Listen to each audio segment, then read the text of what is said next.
one in the series of our spring series, Community Energy Conversations, which we've run for several years. The spring conference, many of you will be familiar with. This is our kind of our 2022 version. As you are obviously aware, we've stayed online for this one, just to kind of help gather people from all over the country. We know that many of you value the ease of access for the online events. So to introduce myself, I am Philip Coventry, currently acting co-chief executive of Community Energy England. Many of you will know Emma Bridge, who has had her baby now and is on maternity leave. So thank you for joining us. We're very grateful for your support, and we hope that you'll find today's event interesting, informative and stimulating. Whether you're an existing community energy practitioner or stakeholder, very experienced in the sector perhaps, or if you're just getting started, or you're here to learn what community energy is all about. So for those of you who aren't familiar with us, Community Energy England is the membership network and representative body for community-led and owned energy organisations around the country. So we exist to help those organisations connect with each other, help them overcome barriers. We share the learning that comes out of them, and ultimately all of our work is to try and help the sector grow. The other side of our operation is advocating on behalf of the sector. So we have a strong track record of reaching central government, influencing and lobbying to advance the sector's interests and make sure it's represented at a national scale with stakeholders such as the energy networks and Ofgem. So we're the only body that's dedicated to those roles in the sector and in the country, and supporting the community energy sector is at the heart of everything that we do. So today's event, the spring series is kindly sponsored by Younity. So Younity is one of our principal members. They are principal supporter of Community Energy England. They're a partnership between Co-op Energy and Octopus Energy, and they will be well known to many of you in the sector. They're an organisation that provides services and a variety of support mechanisms to the sector. So a very valued member of ours, and we thank them for sponsoring the event and the spring series this month. So today's event is the first of 3. So you're at event number 1 in the spring series, but there is event number 2 and event number 3. So we hope that you will join us for those as well afterwards. They are 1 week apart from each other, so on different days to hopefully kind of fit in with people's schedules. But effectively, there's one next week and then one the week after that. So yes, please do join us for those. But in a few minutes today, I'll hand over to Tom Hines from Younity, who's going to give us an update on some of the activities that they've been working on. And we look forward to hearing about that. But first, a few small bits of housekeeping for the event. Please use the chat function in Zoom. If you go down to the bottom of your Zoom window, there should be a button, the chat window. So yeah, if you have, obviously talk to each other and introduce yourselves. Talk about where you are and obviously connect hopefully with people that you might be wanting to meet or talk to. You can send each other private messages in Zoom if you want to have a chat with someone or introduce yourself to somebody that you've been looking for or hoping to meet. But if you want to talk to the group, obviously just send a group message. And if you've got a question that you'd like to pose to the people who are speaking, then please help us just by putting a Q in front. Or just making it clear that it's a question to a panelist. You can name that the speaker if you want to, and we will be collating those. So Shannon from our team is going to be keeping an eye on the questions and kind of collating them for the Q&As after the speakers have each spoken. And there's Charlotte on the Zoom, so sort of driving the Zoom. So if you've got any technical questions about Zoom or you're struggling in some way, let Charlotte know. Obviously, there's not always things that we can fix, but if you're struggling, do let us know. And Kim, who has put an awful lot of work into organising today's event and has done a really good job with that, will be driving the presentation. And the presentations, the slides, the lightning talks, and the team will be tweeting as well through the event. Please do feel free to tweet if you'd like to. Community Energy and tag us in there and let the world know what you're listening to. We will be sharing slides afterwards that the panelists, the speakers have given us. and recording the session in case you miss anything. So yeah, in terms of the slides, you'll get those afterwards, the ones that we have. Not all the speakers are using them. So we'll send those around in a post-event email where we wrap up all of the sort of links and things that people might put in the chat through the session as well. So yeah, please don't worry about sort of noting down everything, because we'll keep track of that, and we'll extract everything out, and then yeah, you'll be able to watch the event again on YouTube. There are many of our other events from the past 2 to 3 years that we've got on, in fact 2 years exactly, because this is the 2nd anniversary of our first online event. So yeah, over those 2 years we've done quite a lot of online events, and they're all on YouTube. So we have a YouTube channel, and if there's a huge mass of content from all of our very interesting and experienced speakers that we've featured over those 2 years. So as well as going back to maybe have a flick through this one, you can find lots of other ones on there with lots of different kinds of advice and inspiring talks, innovation and things and stuff like that. So yeah, do have a look at what's on our YouTube channel. Yeah, so it might, in the Q&A, depending on how it goes and how much comes through on the chat, it might be possible to have some verbal questions. So we'll see how that goes. Might be able to do that. And yeah, there's plenty of time for questions for today's event. So first, the plan anyway is to have, I think, let's see. I think the plan is first to have Jack, actually, who's going to speak to us first. Let me just confirm that. It's Tom first, Philip. Oh, I'm sorry. Yes, thank you very much, Kim. That's very helpful. So yeah, first we're going to speak to Tom, as long as he's here. Do we have Tom? Yeah, I'm here. Oh, lovely. Thanks, Tom. Great, perfect. Couldn't see your name on the list. So yeah, first we'll hear from Tom, who's from Tom Hines, Chief Executive of Younity, and he is going to yeah, give us an update on what Younity have been working on. So I'll hand over to you now, Tom. Thank you. Thanks, Philip. Thanks very much. Yeah, as Philip mentioned, Younity are we're a principal supporter of Community Energy England, and we're delighted to be sponsoring today's event and also the following 2 spring session events over the next couple of weeks. For those who don't know, we are a joint venture between Octopus Energy, the domestic and business energy supplier, and the Mid-Counties Cooperative, who are one of the largest independent retail co-op in the UK, and they own the Co-op Energy domestic supply brand. So what I wanted to do today is just I've only got 10 minutes and I've started my stopwatch because I've been known to waffle on, so I'll try and keep on track. I just wanted to give you a quick update on some of the things that Younity have been working on over the past 12 months or so. We sponsored last year's spring series as well and announced our rebrand. So I just wanted to give you all a quick update on some of the things we've been doing. Yeah, so if we could go on to the next slide. Just a quick overview. So I'll talk a little bit about who we are, what we do, what our mission is. The mainstay or one of the mainstays of what we do is looking at buying community-owned renewable energy from generators across the country. And then 3 things that we've been focusing on, and it was tough to narrow it down to these 3 things. It's been a busy 12 months, but hopefully they'll be of interest, and yeah, would love to hear more from if anyone else has any interest in them. So the next slide, please. So we have these are what we call our core pillars, our four mission pillars. So innovation, collaboration, facilitation, and inspire.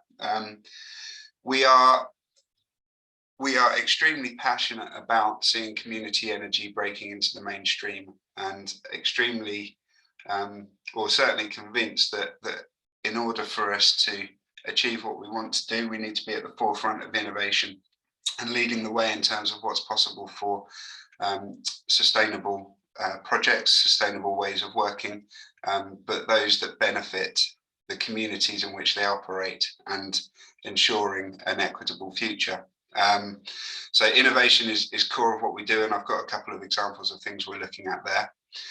We work very closely with several community energy groups, not just buying their electricity, but looking at different models, different business models, different ways of working that could push forward the sector. We also want to facilitate as much as possible that if groups have their own innovations or their own projects that they're working on, and want to develop new ways of doing things, we can help by having the industry facing experience and also links into our parent companies. And then Inspire is one of the big things that we're trying to do is trying to raise the awareness of community energy with a particular focus actually on younger generation and looking at inspiring the next wave of climate leaders with a focus on perhaps a sector that's underrepresented in community energy, though that is changing. But we're very keen on seeing a younger audience and a younger membership base coming into the sector. So next slide. So some of the things that we've been doing, as I say, one of the main things we look at is buying renewable energy from community generators. We currently have 196 power purchase agreements, so the contract to buy electricity from community energy groups across the country, which provides around 210-ish gigawatt hours of power. And to put that into sort of everyday speak, that means we buy enough power from community groups to supply about 70,000 domestic properties. So it's a good portfolio. We'd obviously want it to be bigger, not just from sites that we don't buy from, but seeing more community-owned generation on the grid. And we know there are some big, exciting export projects in the pipeline who we're actually speaking with quite closely. All of the electricity that we buy is ring-fenced for Co-op Energy's community power tariff, which is a domestic supply tariff. And one of the main features of that is for every customer that switches, we put some money into a pot to support our Power and Communities Fund. And so far we've given away just shy of £30,000 from that fund, which goes to supporting everything from education and outreach projects, working with schools, to putting fencing around solar farms to ensure cattle stays in the right area. So it can be used for anything and everything, but that is open to anyone that we buy electricity from. So that's sort of the mainstay of what we do. The next three things are examples of projects we've been working on over the last 12 months. So the next slide, please. So the first one is a product that we've developed alongside Your Co-op Energy, and it works alongside a domestic supply proposition. And we've also been working with Energy for All to develop this proposition as well. And basically, we wanted to address two areas that we think are quite important within community energy. The first is increasing and widening the net of people who invest and want to financially support community energy, and do it in a way which sort of could remove some of the barriers to that investment. So what we've been able to do is we are working on a platform which will allow you to invest monthly rather than having an upfront payment. You can invest from as little as £5 a month by your energy bill.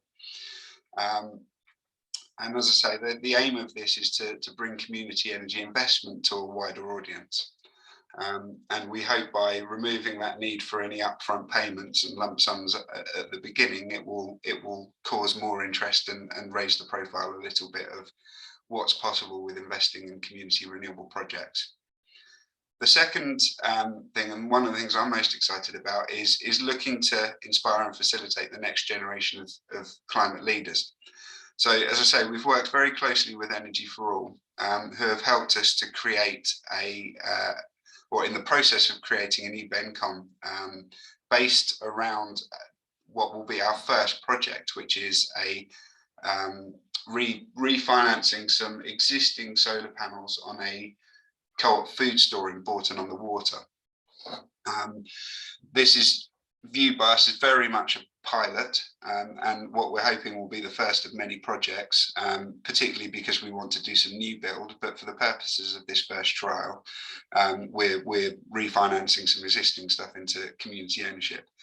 And the way that we are hopefully bringing the next generation through is that we've very much aimed to, as I say, work with Energy for All to create and help set up this independent BENCOM with a youth-focused board. So what's happened is we've invited a couple of sixth formers from the local academy school who will be sitting as directors on the board. We also have some younger board members from the Mid-Counties Cooperative, Unity's Michaela Cryer, who's our head of product and origination, who's on the session today, is chairing the board.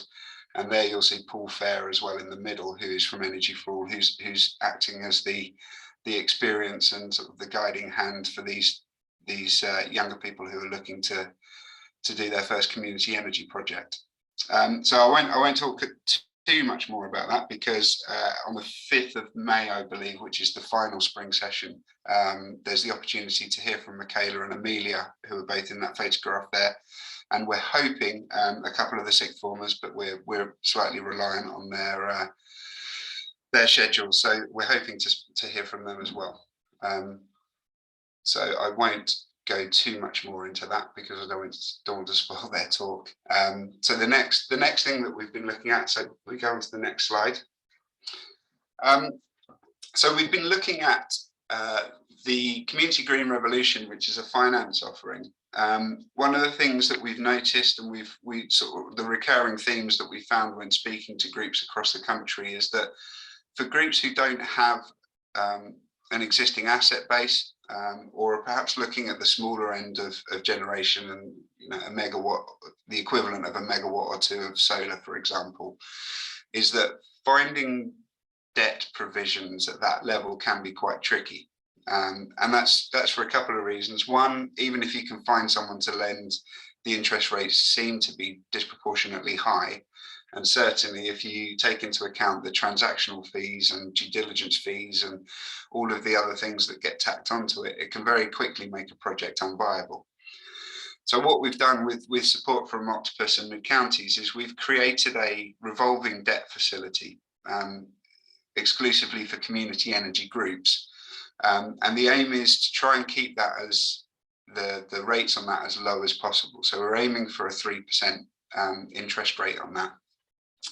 We wanted to go a bit lower, but by all accounts, the tax man would have a few questions to ask us if we're lending money for less than 3%. And this pot of money that we're looking at, as I say, is a revolving fund, so it is finite, but it's aimed at smaller projects who struggle to access competitive rates. And we will hopefully keep transaction fees to as close to zero as possible, and legal fees as well. And the pot of money that we're looking at is £1.5 million.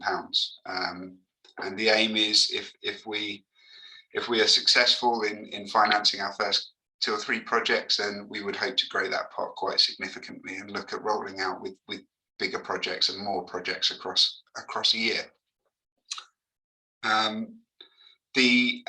One of the big things that we're hoping again to sort of align with what we're doing with PowerShare and our Inspire thing is that anyone who does borrow money, we would expect there to be some sort of youth engagement strategy within their share offer. Excuse me, I'm coming off the back of a bit of a flu, I'm afraid. So we would hope that there would be at least some form of youth engagement, whether that's education or bringing younger members in. But that's one of the prerequisites that we have. And I was hoping today to have an announcement of the first projects that we've financed, but unfortunately we've got caught in contracts a little bit, but we're hoping within the next week or so to be able to announce the first project that we'll be financing with this facility. And then next slide. Excuse me. And this is just an example of a bit of innovation that we've done, working with Energy Garden, who are a community, excuse me, a community energy group in London. Who I suggest if you haven't heard from them, it's worth a quick Google and seeing the good work that they do. For those who saw Patagonia's We the Power campaign last year, we've facilitated an arrangement between the two organisations where Patagonia can buy enough power from Energy Garden sites to supply three of their stores. And Patagonia have agreed to pay a bit of a social, what we're calling the social premium, which is essentially an uplift on the supply to support the work that Energy Garden are doing. So this is on the back of, as I say, the We the Power campaign, which Patagonia focused on last year. And if anyone hasn't seen the video on that, it's worth a quick look on YouTube and having a look into that campaign. But it's just an example of the sort of innovation and facilitation that I mentioned at the beginning as part of our mission, which is something that we are extremely passionate about, and I think needs to happen in order for community energy to succeed and grow. So I think if we take out the coughs and the stutters, that's my 10 minutes. I see a couple of questions have popped up. I'm happy to answer any questions that anyone might have. Yeah, very interesting, and it's great to hear about an organisation sort of getting so active and innovative in supporting the sector. So the question I saw was, what do you mean by revolving debt facility? So perhaps this is an opportunity just to expand on that a little bit for those who perhaps kind of didn't understand that a little bit.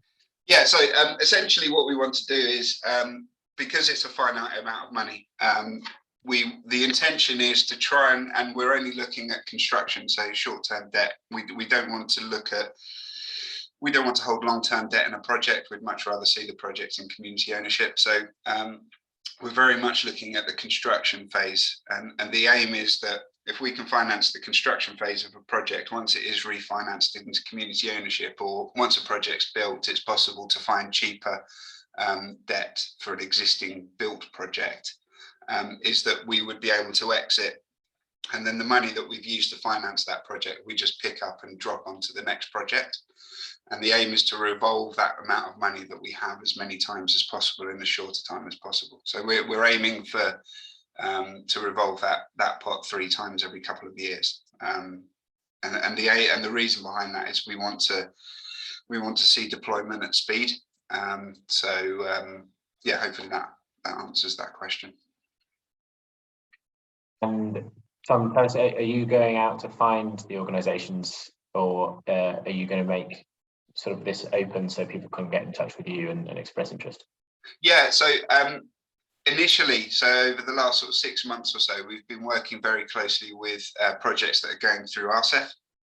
And the reason for that is, you know, a year ago, 18 months ago, I think we hadn't even considered providing this sort of facility, so we don't have in-house due diligence teams and necessarily the experience. So we're leaning very heavily on the processes that groups have to go through for C.H.E.E.S.E. But the intention is now that we've created a suite of documents, and we're in a position to take this wider, is that over the course of the next couple of weeks, you'll be hearing a lot more about how to apply, and would encourage groups to get in touch and come speak to us, and hopefully there's something that we can do to help them out. Thanks. And another question, well, somebody's asked for your contact details, but Tom, I'll let you decide whether you put those in the chat or not. And John Taylor from the South East Energy Hub has asked, are Younity going to get more involved in onshore wind? What's your view on onshore wind, Tom? How do you see that kind of playing out in terms of your Younity's involvement? Yeah, so I mean, we buy. So I've just put my email in the chat, so hopefully everyone can see that. To start off with, yeah, I mean, we're obviously. I mean, it seems fairly obvious, but we're very pro onshore wind, and we'd like to see more deployed, particularly in community ownership. And it will be, so the energy strategy that came out last week or the week before, it's all sort of muddling into one. We're very keen on hearing about what these consultations with local communities might look like. There's sort of a promise in the strategy. There's not much detail on it, but we will obviously be taking part in that. One of our parent companies, Octopus, have been extremely vocal on this and looking at localized pricing. I have my own views on it, and I think it's a bigger shake-up of the market than perhaps some people would believe. But yeah, I mean, obviously we're extremely pro onshore wind. We've been working with a couple of potential new build onshore wind in Wales, and looking at potential financing for them. So yeah.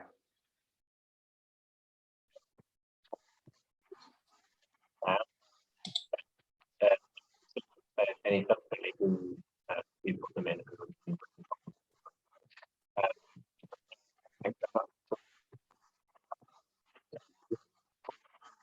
The future growth of Unity support in the sector and engagement. So very pleased to have heard from you today.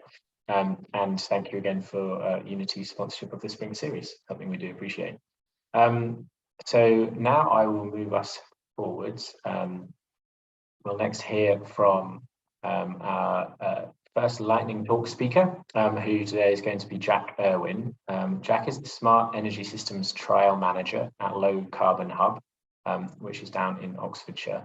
And he's going to be talking to us today about their big multi kind of consortium innovation trial, which is Local Energy Oxfordshire, or perhaps better known to many of us as Project Leo. So if you're ready, Jack, I'll hand over to you.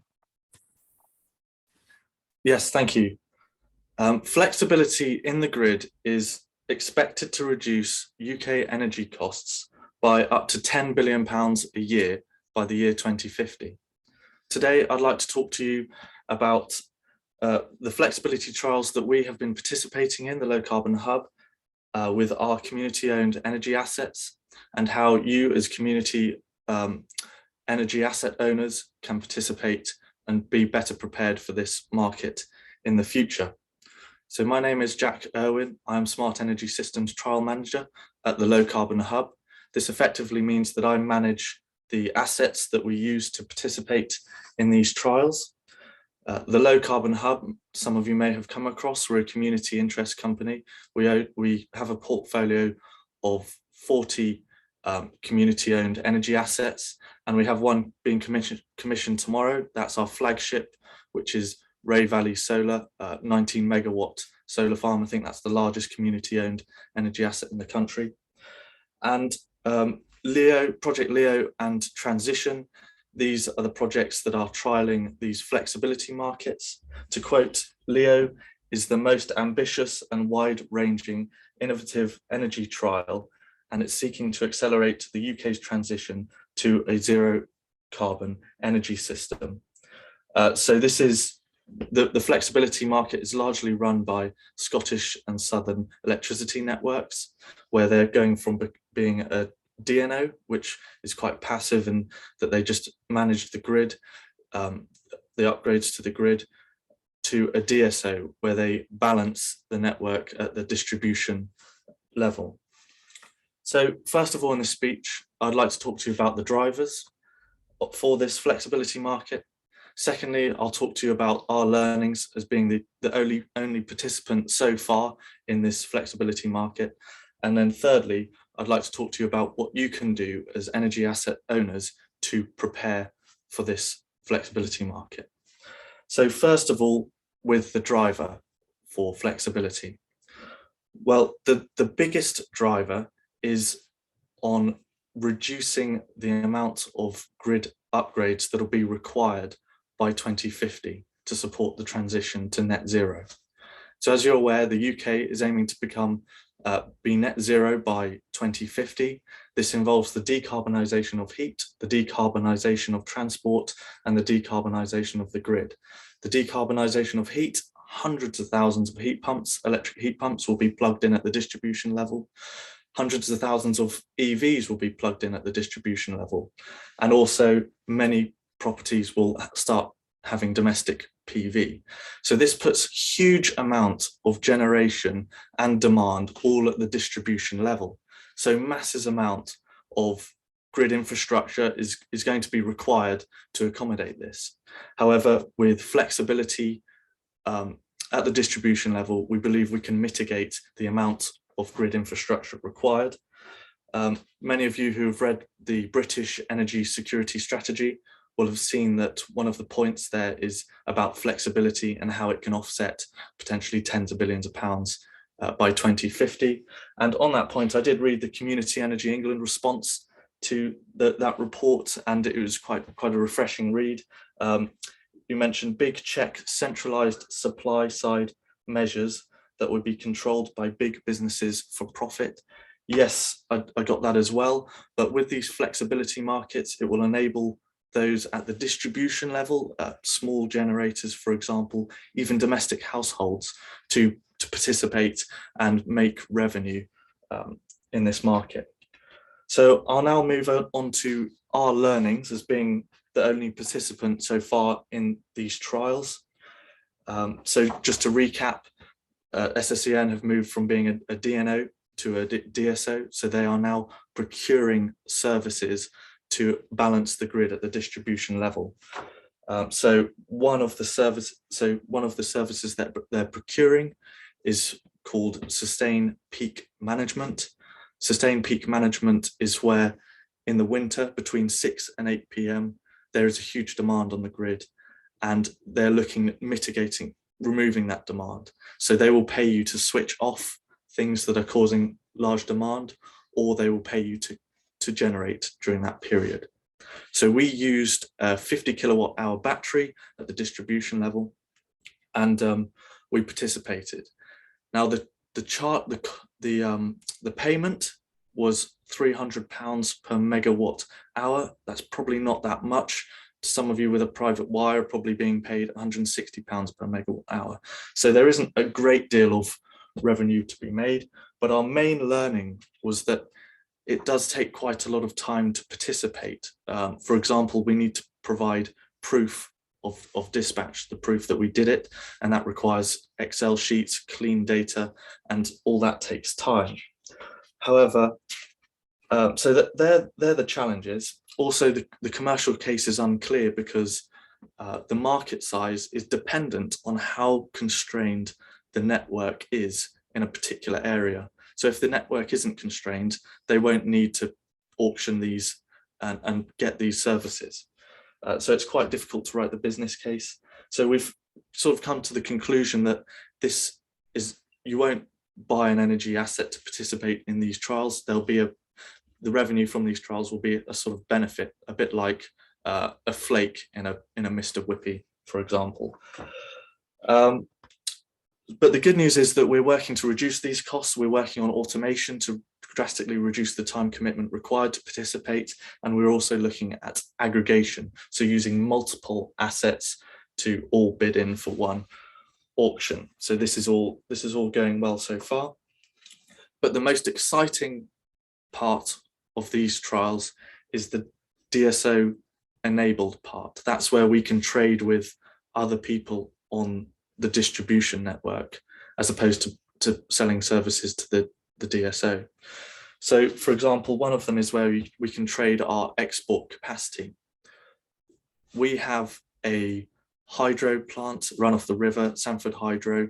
It generates 440 kilowatts at peak output. However, we have a connection agreement of 400 kilowatts. So there's a 40 kilowatt gap there where we're potentially losing out on revenue when it's at its maximum. However, with a trading agreement, we can trade with another company and get by that additional capacity, because they can say that they're not going to use that capacity at a certain time, and we can use that capacity. So this is a really exciting thing. We worked out for Sanford Hydro that generates immediately £4,000 extra revenue in a year, and also for Ray Valley Solar up to £40,000 in a year, and that can be a very quick contract process.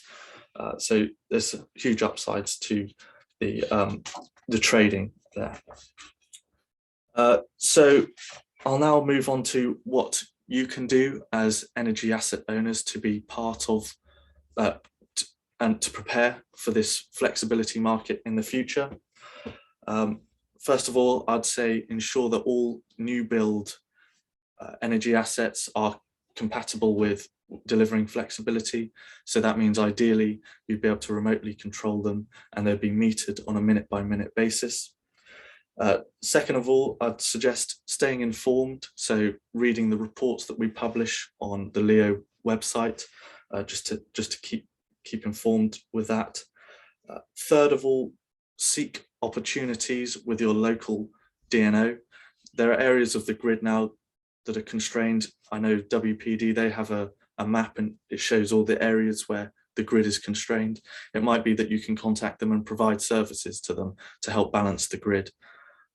It's really important that we do this flexibility, because ultimately we'll all be impacted. If the grid has to be upgraded, it's reflected in all of our bills as energy consumers. It's about 23%, I believe, that we pay towards the upkeep of the grid. And the fourth thing is for Community Energy England, to help support projects like ours, I'd suggest reading our reports and feeding back to us, just to ensure that we are providing the best value to community energy owners, and that, we're providing the best value. So to summarize, I've talked about the main drivers for the flexibility market. I've also talked about our learnings so far as being the only participant in these trials, and also things that you can do as an energy asset owner. So I'd just like to conclude by saying the flexibility markets do offer additional revenue streams for community-owned energy assets. But I'd say the best thing to do right now is to seek opportunities for more revenue, to keep balancing the grid, to keep in touch with your DNO. Thank you. Oh, and I'll leave my contact details and all the links to the websites in the chat.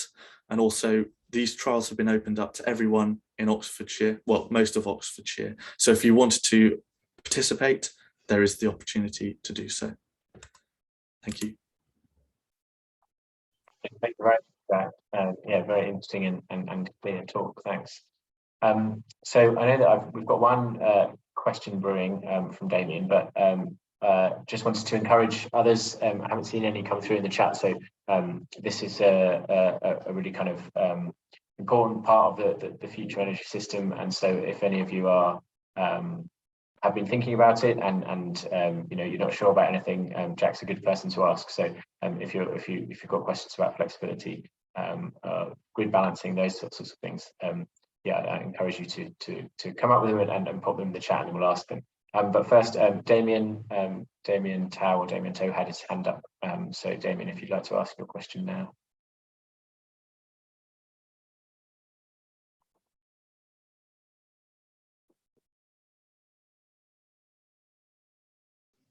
Sorry, that was unintentional. I'll put it down. Oh, right. No question. I had a micro shock that I'd agreed to do a presentation that I'd forgotten about, so I'm glad I hadn't. One of the questions come through from Phil asking, will you work with groups from outside of Oxfordshire? So I guess obviously the project is within Oxfordshire, but how do you have any plans for expansion? Do you think there's any prospect of that subsequently? Well, yes, the project is focused mainly in Oxfordshire. However, the technology that we're developing at the Low Carbon Hub is to enable other energy assets outside of Oxfordshire to participate in flexibility markets. So if you own an energy asset and you're outside of Oxfordshire, in the future, we'd definitely like to speak with you as to whether you would like us to either manage your asset participating in flexibility or not, but that's as far as we go outside of Oxfordshire. And Gordon has asked, are DNOs obliged to pass on savings to those who help balance the grid? Which I think is perhaps an opportunity for you to explain a little bit about it's rather than it's passing on those savings, it's that they're actually paying for those services, right? That's how it works.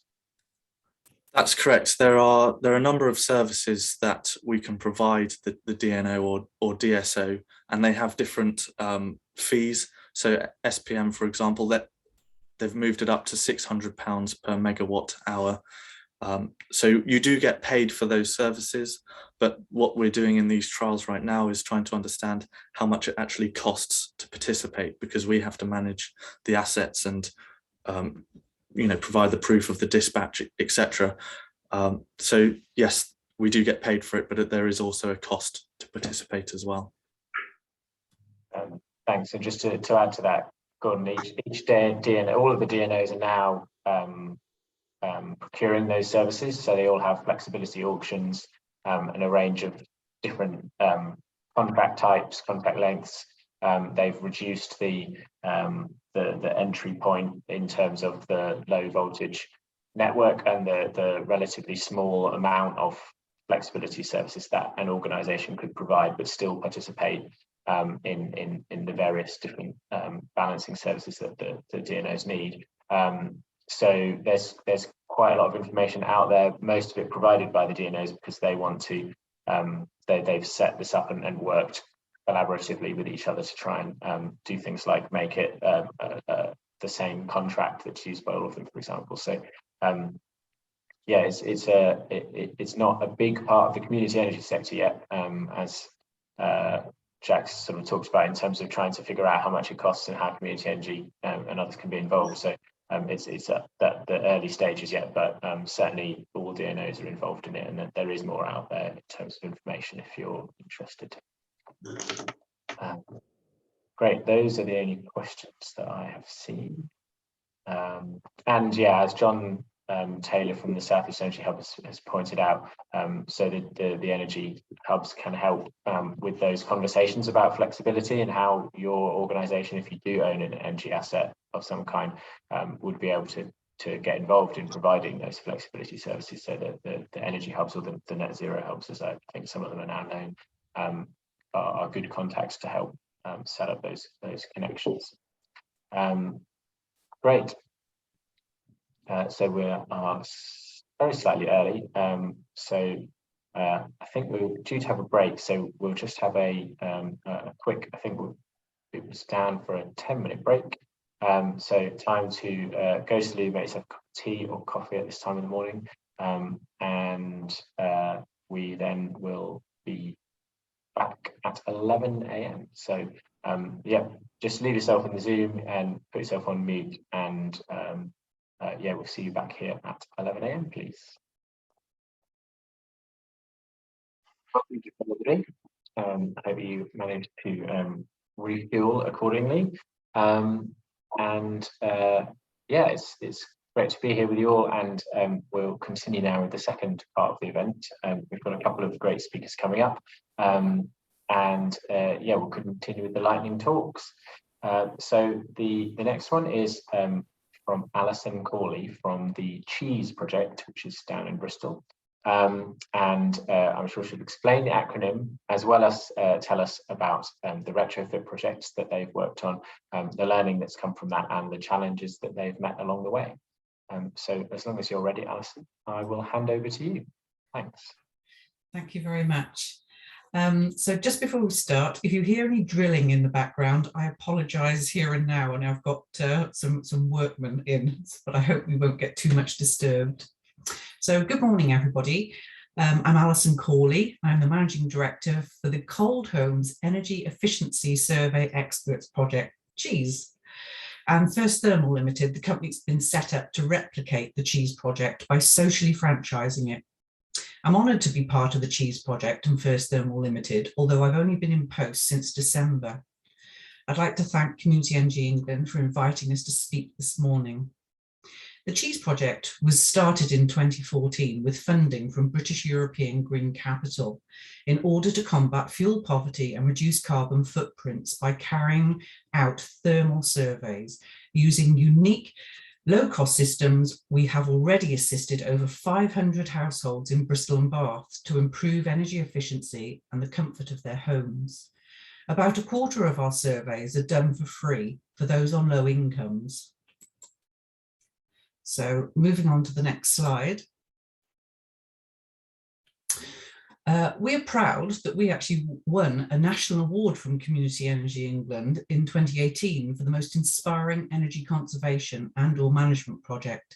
And in March 2020, at the prestigious Future Build exhibition in London, we won the Big Innovation Pitch for buildings from BRE judges for innovation in building design construction. We're a not-for-profit KIC, and our members include community NGOs. Our innovative game-changing project to enable low-cost retrofit until the past year has been developed and led by dedicated volunteers, and our KIC's members are anchor community organisations. The C.H.E.E.S.E project is entering a new phase of replication by franchising, thanks to receiving a major grant in 2021 from Energy for Tomorrow, a Centrica initiative. We use highly effective combination of technology and thermal imaging expertise with our own bespoke software and sophisticated methodology built on that originally developed by Brian Harper in Malvern. We also work with local community organisations that can provide free retrofitting services to those who can't afford or cannot perform DIY. So our missing partners that we're working towards gaining: government, Ofgem, BEES, Nesta, BRE, NHBC, further NGOs and housing associations throughout the UK. So if you're interested, please contact us. So looking at our learning, next slide, sorry. We have successfully developed our own bespoke heatwave low-cost thermal imaging camera and software with inbuilt computer and Wi-Fi. We've developed a bespoke online and practical thermal imaging training course and trained our HeatView surveyors, constructed a bespoke online booking system and a sophisticated private website for data collection and analysis. Together with Bristol University, we've analysed energy savings actions taken by our clients after 1 month, 1 year, and for 2 successive years. In winter, this past winter, 2021-22, we completed 150 internal surveys. This is despite a very late start for us, that we didn't actually manage to get into the field until November due to COVID. A third of domestic heating energy can be lost through drafts. We reveal these and other insulation construction faults thanks to thousands of expert pro bono hours spent developing our unique low-cost internal thermal survey equipment. HeatView software and survey protocol using our unique HeatView and HeatView camera and pressure reduction with big fans. Our HeatView survey is carried out on the inside of the home with pressure reduction, and it takes from 2.5 hours. The survey is recorded as a video with dialogue and is supplied to the householder on a memory stick. This reduces the need, or takes totally away the need, for a written report, saving both time and cost, recording much more detail as the surveyor goes around the property. The key advantage of our survey is that they enable high targeted DIY style first retrofit at a low cost. And for circa £100, you can save about 1/3 of your energy bill. In terms of carbon saving, this is 200 times more cost effective than the expensive deep retrofit. As I say, householders participate in the survey by watching on a tablet screen where they can actually see how the energy is escaping from their homes. Having revealed precisely where the fault lie, these can be targeted. So DIY style methods with a rapid payback in energy and bills saved and improve the comfort. This provides powerful motivation for the householder to actually take action. And one of our survey customers said, "I could clearly see where the cold gets in, and when you can see, you can fix it." 2/3 of our customers take remedial energy saving action within a month of survey, an extremely high response rate, and 87% of responders did so within a year. Feedback and testimonials from our customers have been extremely positive, which you can see on our website. Our advice to other projects is to plan, research, believe in your product or service, and most importantly, don't give up. Next slide. So thinking about the challenges, funding, as with all projects, has been a barrier. And for 5 years, we struggled on a turnover of about 25k, with a grant success rate of only about 1 in 8. And now it's funding for free surveys, and they're about £250 each that we need help with. With our member community NGOs, we offer surveys for free to those on low incomes. Only in part can we subsidise this by our modest charges to owner occupiers. Since there's a proven relationship between the cold homes of those in poverty and poor health, there also can be a secondary financial and greenhouse gas benefit to society through less illness and medical treatment. However, it is the largest of homes that energy and carbon savings can be greatest. We seized the opportunity of the pandemic lockdown and our first significant funding to improve our business plan, staffing, training and equipment to enable us to replicate and improve C.H.E.E.S.E model elsewhere by social franchising. Excuse me. To this end, we have set up First Thermal Limited, a social enterprise with an asset lock to develop the franchise UK-wide, for which C.H.E.E.S.E will become both a development workshop and pilot. Dozens of community local authority bodies are already in contact us to discuss replication. Excuse me. Next slide. Organisations like Community Energy England could be doing more to support our highly effective DIY first retrofit approach by lobbying further government, Ofgem, BEES, BRE and HBC, for example. Promote further the work of our projects to show not only the energy and carbon savings, but the additional savings to the government purse by people not becoming ill and having to access the NHS. Hold more local events throughout the UK for projects to showcase their work to funders, local authorities, community groups and the general public. Support projects to work collaboratively to help as many households as possible to keep warm, save money and help save the planet. With the energy price rise that happened on the 1st of April and those to come in October, the UK population will fall into fuel poverty by the end of 2022, will rise by not just thousands, but millions. It's been estimated in previous years that approximately 10,000 UK residents die each year as a result of fuel poverty. How many will that equate to in the winter of 2022-23? More has to be done. Thanks for listening. And if you'd like further information, I will put my details in the chat and don't hesitate to contact us. Thank you. That's very interesting, and it's great to see an organisation that's taken this aspect of the sector, the energy efficiency, and done so much with it. We certainly are looking forward to seeing what happens with the franchising model. And initially, I was just going to ask what the kind of capacity is for that, in the sense that obviously many people on here, and also in terms of what we'd like to distribute the information. We would love to get it out there that you're doing this franchising, but what's the first steps with it, in the sense you said you'd have various councils get in touch about it, but what's the timeline looking like? What's the capacity going to be initially, that kind of thing?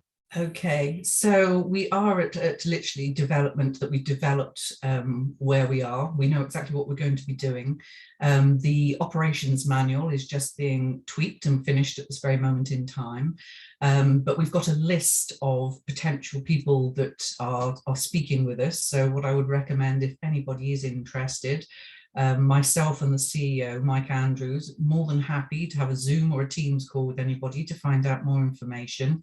We're looking at bringing pilots on this summer that will start to work in the autumn, and then we will gain momentum and really start to push out. So just for example, we've had sort of inquiries from Orkney right the way down to the Isle of Wight. So it's really encouraging that people are so interested, and I think because it is a social, franchise, that it's sort of something so different, but it's going to support so many people. Yeah, great. No, we're really pleased that you've taken those steps forward, and we look forward to seeing how it develops. Pamela has asked if you could say a little bit more about the method that you did describe briefly about how the draft detection works. So it's a thermal imaging camera, but as I said in my presentation, it's all been very much developed internally. So it's not something you can go and buy off the shelf. And our surveyors go into the property, we put the blower doors up. The properties are heated for 24 hours with an 8-degree difference. And then we'll go around the property with the resident. They're holding a tablet. The actual survey is recorded, so they can hear themselves, they can hear the surveyor. We'll go in cupboards, we'll literally go around the walls, but you will be able to see exactly where the drafts are.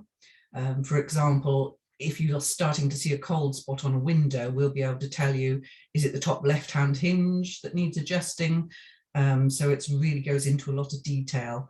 And because you're actually showing the householder as you're going around, and then you're leaving that recording with them, it's so much more powerful.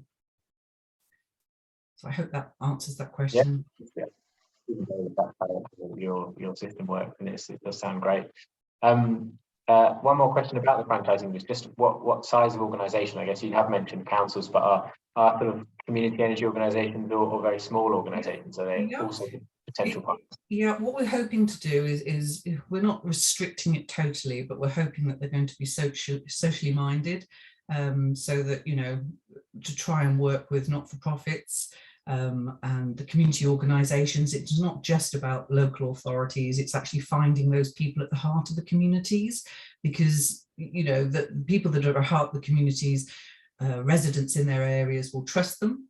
And then we'll be branding it. So we don't want to lose C.H.E.E.S.E. So what we've decided to do is first thermal delivered by the C.H.E.E.S.E. project. So again, if a community organisation locally wanted to take a franchise, then obviously it would be first thermal delivered by and the name of their organisation. But no, talk to us. It's just as long as you can sort of make sure that there's enough people within your organisation, and it's not that many that can actually manage the project, then that's absolutely fine. So please get in touch.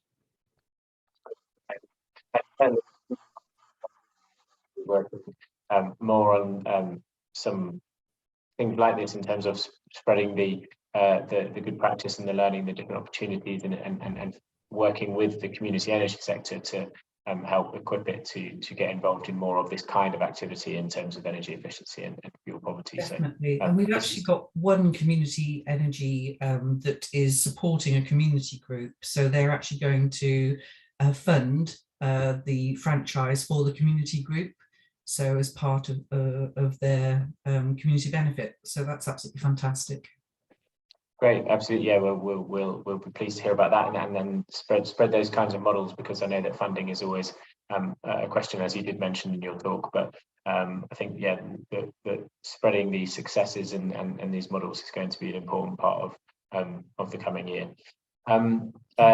If it's okay, just to return, I've been flipping between the two sort of topics here, but just going back. It sounds like you weren't talking about air pressure measurements. So let's just double check that you weren't talking about air pressure when you were talking about the way that the No, we weren't talking about air pressure. It is a blower door, so it basically replicates a really strong breeze, a strong wind. So this is why we heat the house to a certain temperature, and then you're actually replicating a wind that's outside the property. To show the residents exactly where the drafts are. Yeah, so a lot of work gone into the system, so it's really nice to hear about it. With no more questions that I can see, I would like to thank you very much, Alison, for the interesting talk, and let us know what you've been up to. So yeah, Alison said, if you're interested, no matter what kind of organisation you are, do get in touch. We know, having given the C.H.E.E.S.E projects an award, as Alison mentioned, that they're a real leading light in the sector, and have done an awful lot of work, as has been evidenced by Alison's talk, to develop their services and what they do. So it's great that the rest of the sector can benefit more directly now than just sharing that learning. And so we encourage you to contact Allison and see if your organisation can get involved in this activity too. So yes, thank you, Allison. And now I will move on to our next speaker, who is Jonathan Atkinson, a well-known and experienced figure in the sector, who works for Carbon Co-op. But he's going to be talking to us today about the impact of the energy crisis, learning from that, and then next steps for the sector in that area. If you're ready, Jonathan. Over to you. Thanks, Philip. Thanks for the introduction. Adjust my camera. So I'm going to be talking about people-powered retrofit and our work in the area of energy efficiency, and I'm going to offer some reflections on the recent impact of the energy bill rises that we've seen. So if we have the next slide. So many people will be familiar with the work of Carbon Co-op, a community benefit society, community energy organisation based in Manchester. We've been operating for more than 10 years now. People-powered retrofit was just established last year. So it's a kind of sister organisation to Carbon Co-op, and it's a new separate community benefit society. And I'll talk a bit about how its focus differs from Carbon Co-op in a sec. But essentially, it's a new community benefit society with members, and it's been capitalised as well, but it takes advantage of the expertise of Carbon Co-op and our retrofit work over the years, but also Urbed. Urbed are our technical partners, a worker cooperative with fantastic retrofit expertise and architectural expertise. So yeah, this new organisation benefits from those two organisations' track record. We went through a pilot R&D project from 2018 under some funding from BEIS, around development of the retrofit supply market in the UK. And we are essentially a one-stop shop for retrofit. Our focus is householders, so offering them a step-by-step service-led process from just advice and interest through to assessment, design services, and importantly, we have retrofit designers on the team, procurement, works on site with quality assurance, and finally onto handover and monitoring and evaluation. So it takes people the whole way through, and it's a fee earning service. So as people move through the stages, we generate a different fee at each stage. We have nearly 100 fee paying clients on the system at the moment, and we're aiming to grow that to around 500 in the next 4 to 5 years. A little bit about the history. We capitalised the organisation with a community share issue in 2021. We raised £750,000.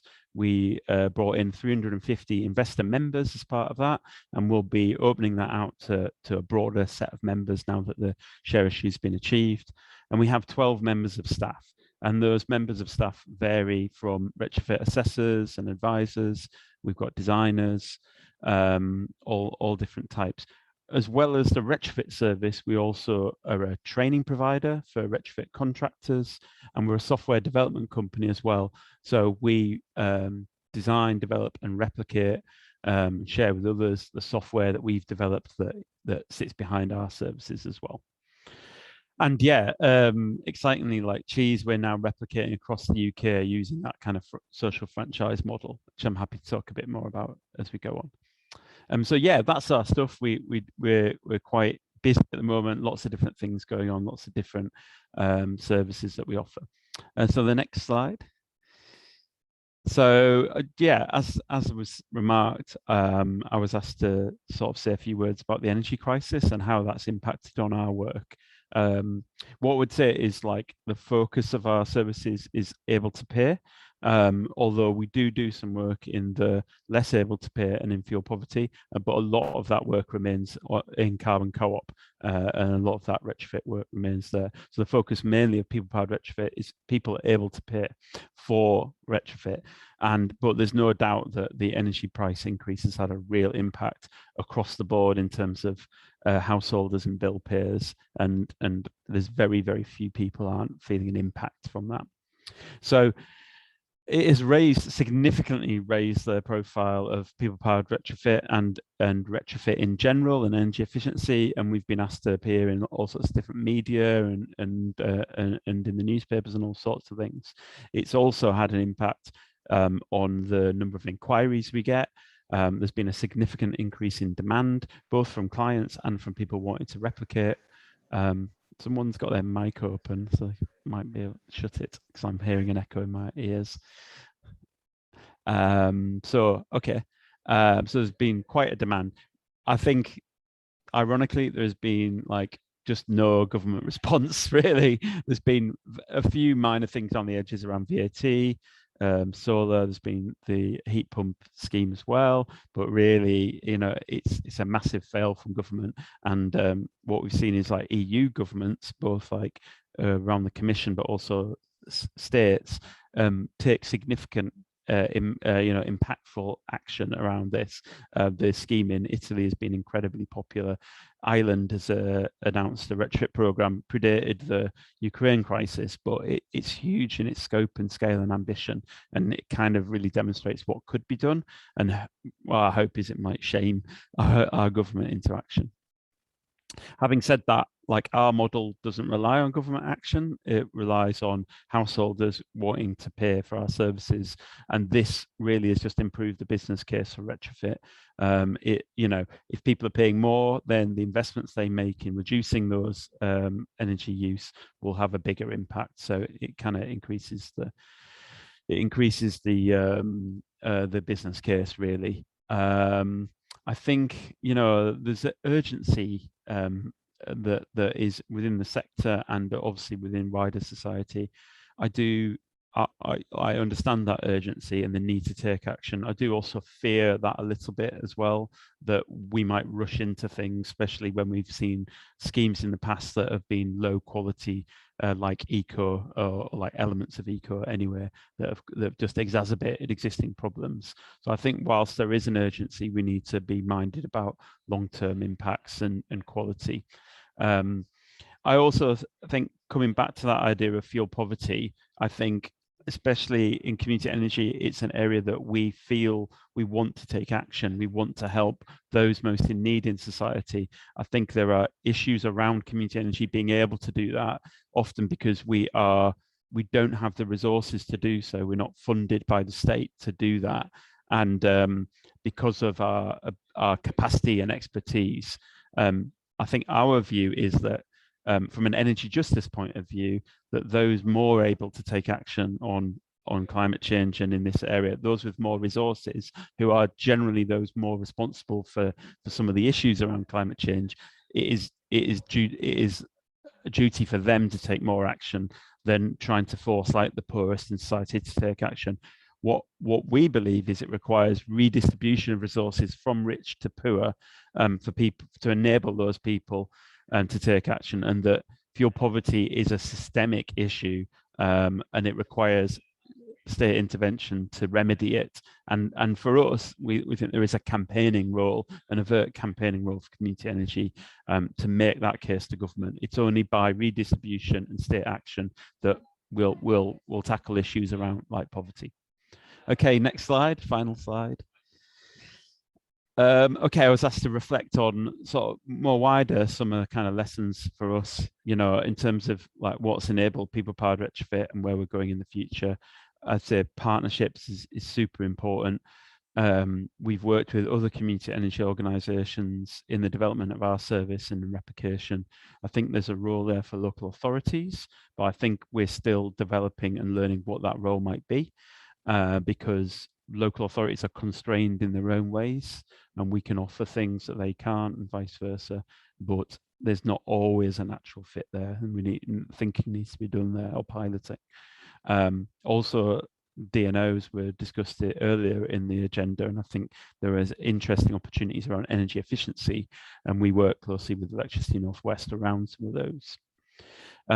Lessons, information. We've got lots of dissemination on the Carbon Court website, or the whole of the People Powered Retrofit website is their expertise and knowledge and guidance and guides around energy efficiency.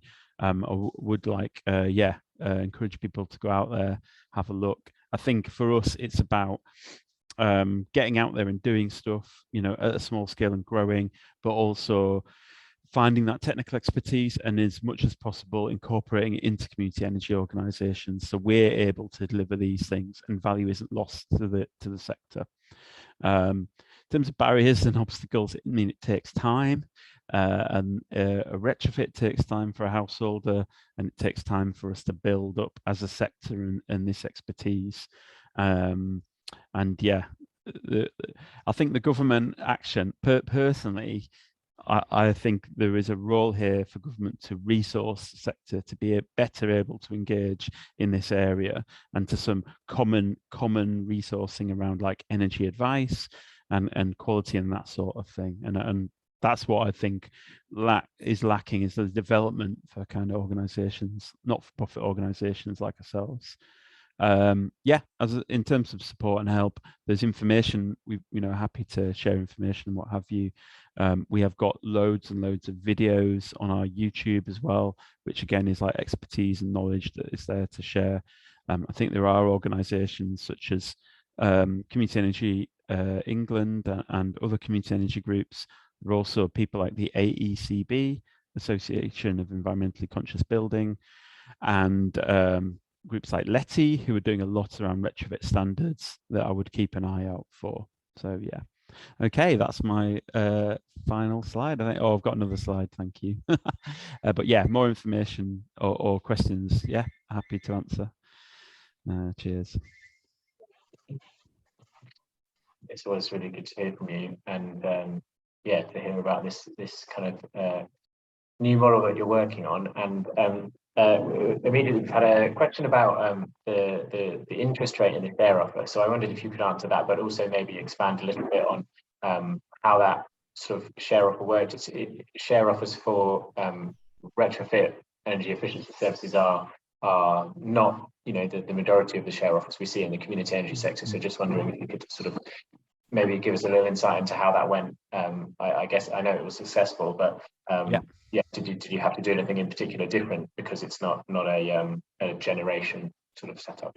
Yeah, so it was not a typical community energy share offer, in the sense of it wasn't specific to an asset, a generation asset or another asset. So it's the capitalization of a business, which people might be more familiar with in kind of startups and tech startups and that sort of thing. So a tech startup will develop like a proof of concept, it may even just be an idea, pitch for investment, go out there, expand, and what have you. And we did that on the basis of our business plan. I would also say, this is interesting in the development of the share offer, is that although it may seem like cognitively, conceptually, you might think, oh, that share issue is linked to that asset.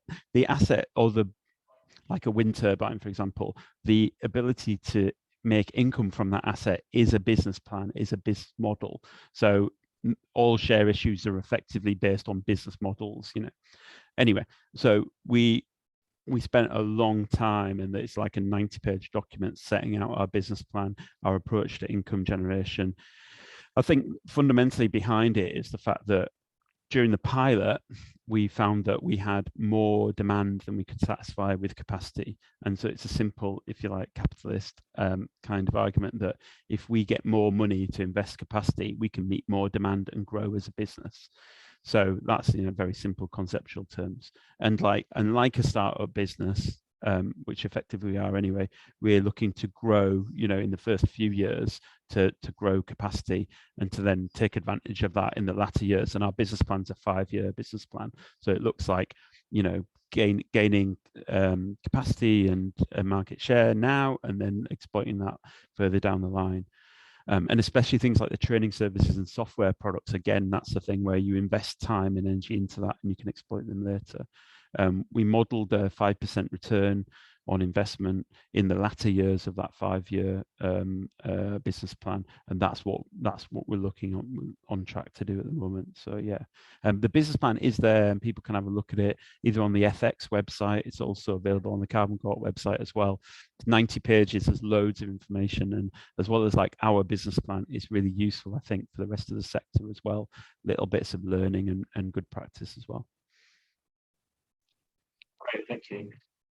And also, yeah, I would be very interested to know a little bit more about your franchising model, similar to the cheese version, in the sense of really the opportunities for other organisations in the community energy sector around the country to take this on in some way of benefit from what you started. Yeah, I've done a lot of research and thinking and training as well. Done some training with school social entrepreneurs around social franchise, and I think it's a really interesting area. And I think a much kind of ignored area, especially around funding and government funding, what have you, is how you achieve scale. And there are some kind of implicit thinking around like how we grow as either as organizations or as a sector or what have you. And I think social replication offers a really good model for growth within community energy, because it's around, rather than saying, oh, people powered retrofit will get so big we'll just consume the whole of the UK. It's actually, we'll get really good at doing stuff in Greater Manchester and we'll grow market share here, and then we'll replicate with other organizations which have links locally to their local areas, and we'll replicate models and things that sit behind them rather than the organizations themselves.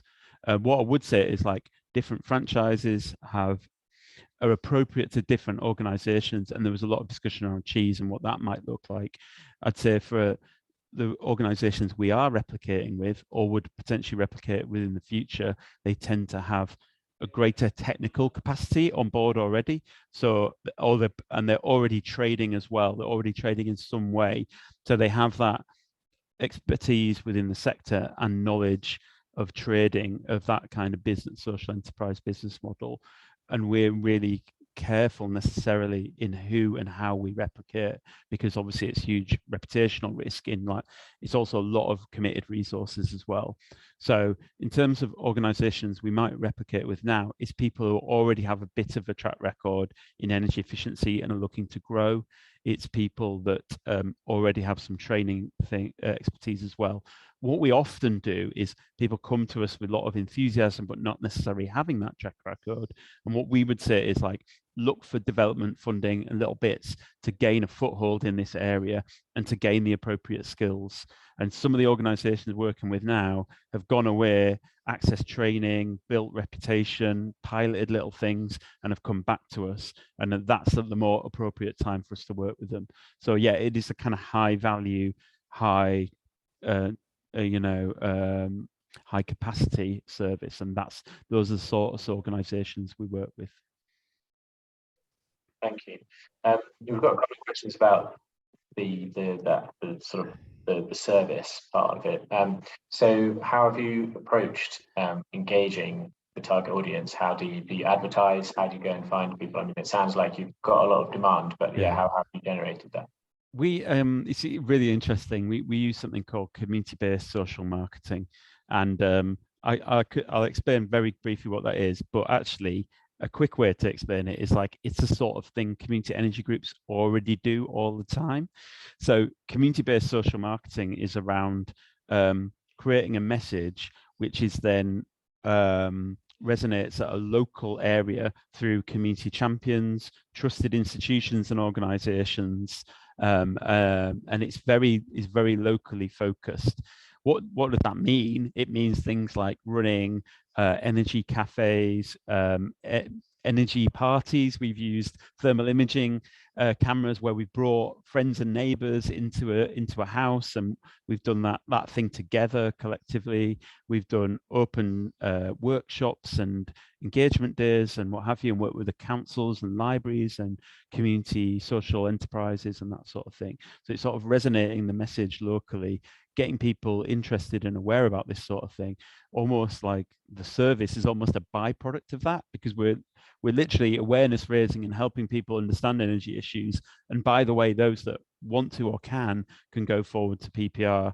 There are other options as well for those that can't. So yeah, community-based social marketing, there's a great toolkit out there from America, and it's also in our business plan if you want to hear more about that. That is all very interesting, and seeing how you've built something up on this scale is great. Now, from the perspective of the finance model, I know that you're working on the able to pay market, but is it able to pay upfront, or do you have a pay as you save model, or any kind of financing package for people who need to pay for these services? So we focus on the early adopters, people that are really keen to do stuff. And most of our early adopters have money in place already, the capital in place already for the works. And the average works costs are £30,000 to £50,000. And that might seem like a lot of money, but there are actually a lot of people out there with those kinds of sums who want to do this sort of thing. So it's, to an extent, a bit of an open door there. We take a percentage of that. So, and as I say, it's phased. So we end up with between 10 and 20% of that fee as we charge it as we go along in different things. So people pay for our services as they go.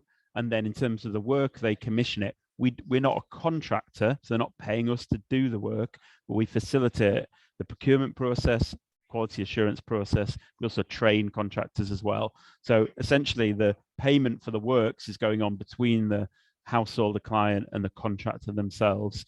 And they tend to have phased payments, so that they'll pay in thirds or something like that, linked to the program of works that they're delivering. So yeah, so it is a really good question. What I would say is, I think that pool of able to pay with the money up front will over the time there'll be more providers and there'll be more competition, and I think more finance options are necessary. There are some interesting models like Lendology are developing, and the Green Finance Institute, which are around pay as you save and kind of unrelated.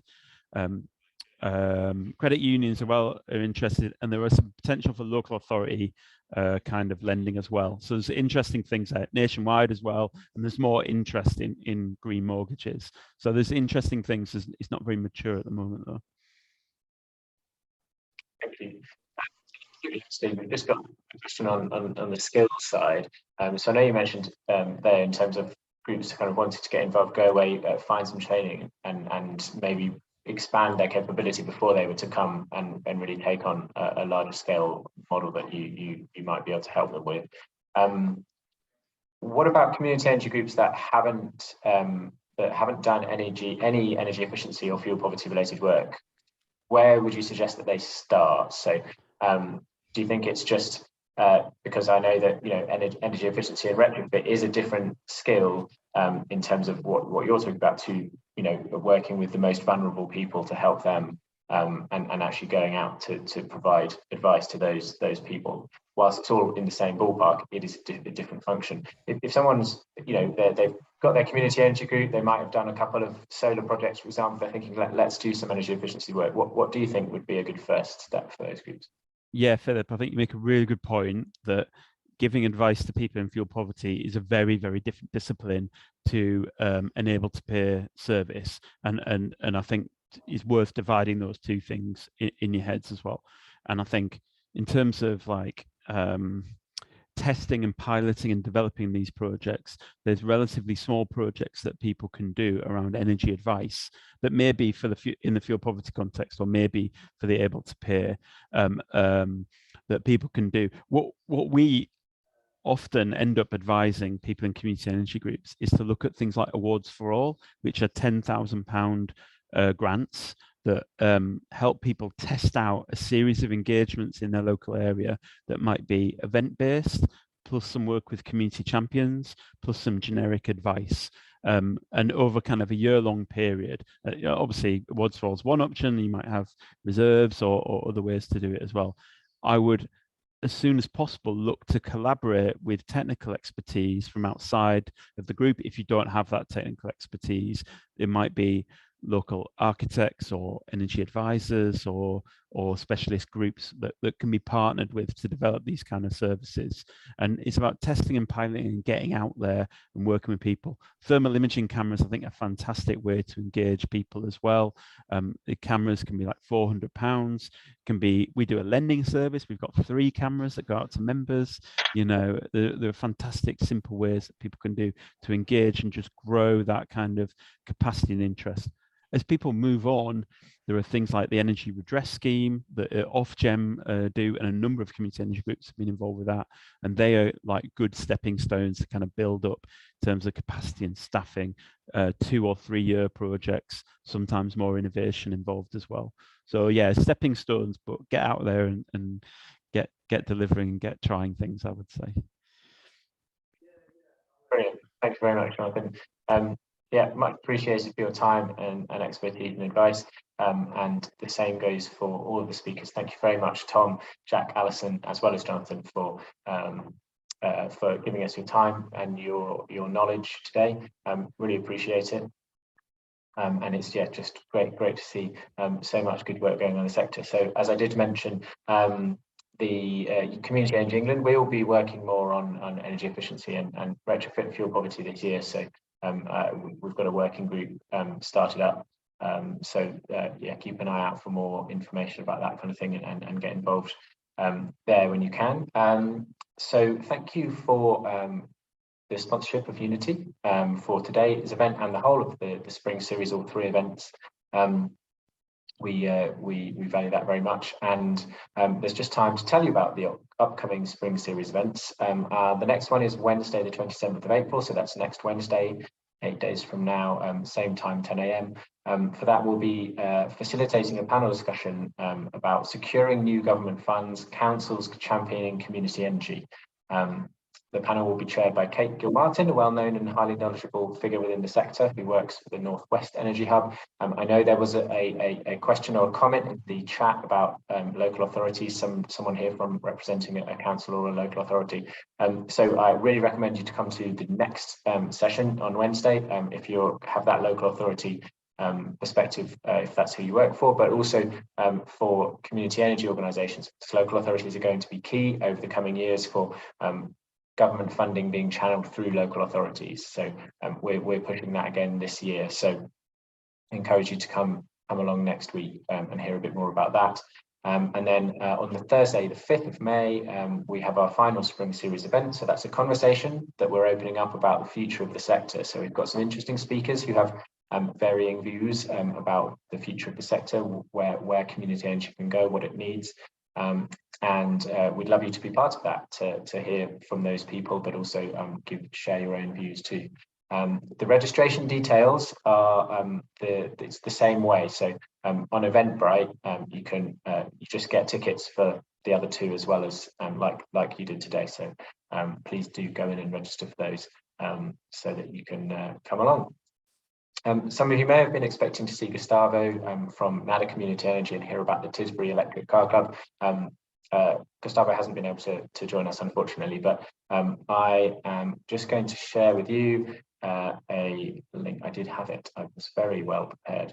Now there it is. I'm just going to put in the chat the link to the video on YouTube. We'll send this around afterwards, but just in case anybody wanted it now, that's a good video that they made about the Tisbury Electric Car Club. So yeah, EVs and transport, another kind of great new initiative, which is again different to generation. So we've heard about the energy efficiency as well as today in terms of differing from the generation. So you can expand your generation assets and take them in the way of flexibility, as we heard from Jack, and those kind of services with the DNO and those innovation trials. But working on energy efficiency again is taking a new direction from generation, which is the heart of community energy.